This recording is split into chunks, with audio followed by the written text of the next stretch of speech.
Halo semuanya, selamat datang kembali di channel Pert Indonesia. Di video kali ini gue mau ngebahas cerita sedih ya, perusahaan yang mungkin kita dari kecil ini sudah tahu, Tupperware ya. Jadi Tupperware ini bangkrut, dan sebenarnya yang pengen gue bahas di sini adalah gimana Tupperware itu bisa bangkrut dan gimana juga nasib karyawannya. Siapa sih yang nggak kenal Tupperware ya? Brand kontainer plastik yang sudah melegenda ini ya, udah menjadi bagian dari kehidupan kita selama puluhan tahun. Tapi siapa sangka perusahaan yang menjadi primadona ya sejak dahulu ya, kita kalau bawa bekal makanan tuh selalu pakai Tupperware kayak gini gitu ya. Bahkan sekarang jadi nama untuk kategori plastik kontainer untuk makanan gitu kan. Sekarang nih sedang terpuruk banget ya, dan sedang berada pada masa tersuramnya.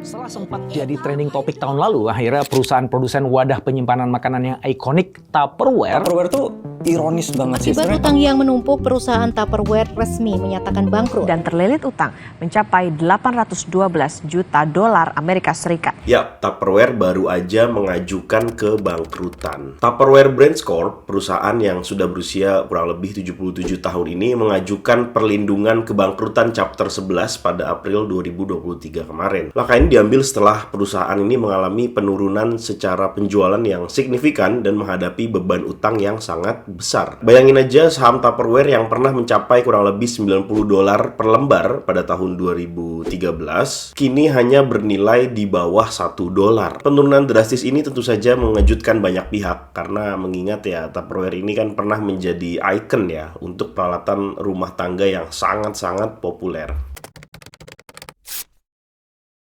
Ada beberapa faktor yang menyebabkan terjadinya kejatuhan bagi Tupperware ya. Yang pertama adalah model bisnis yang ketinggalan zaman. Tupperware masih mengandalkan sistem penjualan langsung atau MLM ya, multi level marketing, melalui Tupperware Party. Di era digital seperti sekarang ini, model bisnis seperti ini sudah tidak relevan, apalagi dengan adanya pandemi COVID-19 kemarin yang membatasi pertemuan secara tatap muka. Kemudian yang kedua, persaingan yang semakin ketat karena pasar dipenuhi dengan barang kontainer sejenis gitu ya, serupa ya, kontainer plastik dengan berbagai merek yang lebih murah dan juga lebih mudah didapat. Belum lagi munculnya tren penggunaan kontainer yang lebih ramah lingkungan ya, seperti kaca atau stainless steel. Jadi kontainer atau tempat wadah ini bisa dibilang satu gerakan juga ya, nggak bisa selalu menggunakan plastik karena banyak tren-tren yang sudah bermunculan untuk ramah lingkungan lah. Kemudian faktor yang ketiga adalah kesulitan keuangan, karena Tupperware memiliki utang sebesar 700 juta dolar dan kesulitan untuk membayarnya. Perusahaannya juga menghadapi masalah cash flow yang kurang baik ya, sehingga ya mau nggak mau harus kayak gini sekarang gitu. Kemudian faktor yang keempat adalah kegagalan beradaptasi dengan era digital. Meskipun sudah mencoba berbagai cara untuk masuk ke platform melalui e-commerce ya, Tupperware kayaknya terlambat deh dalam mengadopsi strategi digital yang efektif.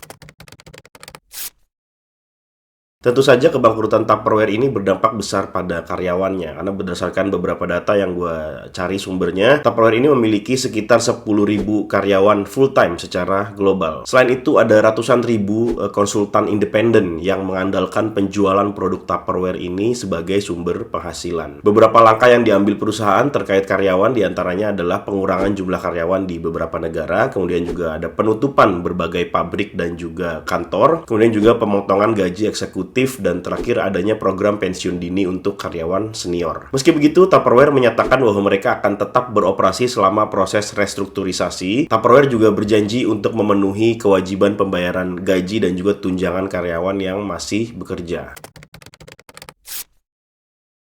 Sebenarnya Tupperware nggak diem aja ya mengalami kondisi dan situasi yang seperti ini. Beberapa langkah yang sudah diambil antara lain yang pertama adanya restrukturisasi utang. Jadi perusahaan berhasil mendapatkan pendanaan debt in possession ya, dengan total nilai sebesar 200 juta dolar untuk mendukung operasional selama proses kebangkrutan yang lagi dijalanin ini. Kemudian yang kedua, transformasi digital. Tupperware sekarang mulai fokus pada penjualan online dan meningkatkan presence-nya di media sosial dan juga di dunia digital lah. Kemudian yang ketiga, mereka juga sudah melakukan inovasi produk, yaitu dengan meluncurkan produk-produk yang baru yang lebih sesuai dengan tren saat ini, termasuk produk-produk yang lebih ramah lingkungan. Kemudian yang keempat, melakukan efisiensi operasional dengan menutup fasilitas yang tidak menguntungkan dan juga mengoptimalkan supply chain yang ada. Kasus Tupperware ini memberikan beberapa pelajaran penting sebenarnya. Yang pertama, adaptasi adalah kunci untuk kelangsungan bisnis dalam jangka waktu yang panjang. Kemudian yang kedua, model bisnis tradisional perlu ditinjau ulang, apalagi di era digital sekarang, dan segera melakukan perubahan untuk menyesuaikan dengan tren zaman sekarang. Kemudian selanjutnya adalah inovasi harus dilakukan secara konsisten, dan yang terakhir, kesehatan keuangan ya, itu sangat penting untuk selalu dijaga.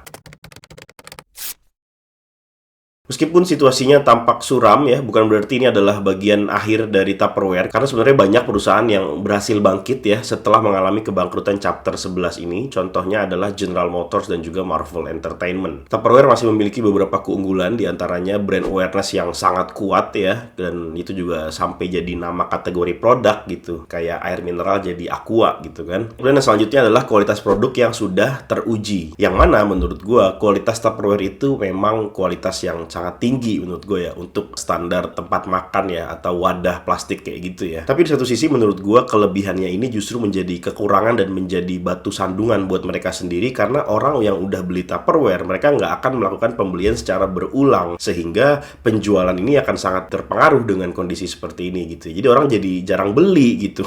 Kemudian keunggulan yang selanjutnya adalah basis pelanggan yang loyal dan juga jaringan distribusi global yang luas. Sebenarnya yang perlu dilakukan oleh Tupperware adalah strategi yang tepat untuk memanfaatkan keunggulan-keunggulan ini di era yang seperti sekarang ini gitu. Bagaimana prospek ke depannya? Ya, menurut para analis ya, ini sih gue dari baca-baca, gue lihat memiliki pandangan yang beragam tentang keberadaan dan juga tentang masa depan Tupperware. Ada yang optimis ya, karena beberapa percaya bahwa dengan restrukturisasi yang tepat, dengan orang-orang yang tepat, mungkin dengan manajemen, top level manajemen yang tepat juga, mereka bisa adaptasi dengan berbagai strategi, baik itu digital maupun yang lainnya, sehingga ya Tupperware bisa bangkit lagi. Kemudian ada juga beberapa analis yang pesimis karena menganggap persaingan ini terlalu berat ya, dan perubahan perilaku konsumen juga sulit diatasi, apalagi banyaknya gempuran-gempuran produk-produk made in China yang harganya jauh lebih murah dan sudah menjamur di mana-mana. Yang pasti menurut gua Tupperware ini harus bisa melakukan perubahan besar-besaran. Gue juga nggak tahu sumber dananya dari mana, mungkin ada investor lagi yang mau invest gitu ya di Tupperware, dan kalau memang mau bertahan di situasi pasar yang makin tidak tentu gini situasinya, yang makin berubah terus ya, yang semakin kompetitif ya, banyaknya produk made in China dan banyaknya produk-produk lain yang sejenis dengan harga yang jauh lebih murah, dan konsep bawa makanan atau bawa bekal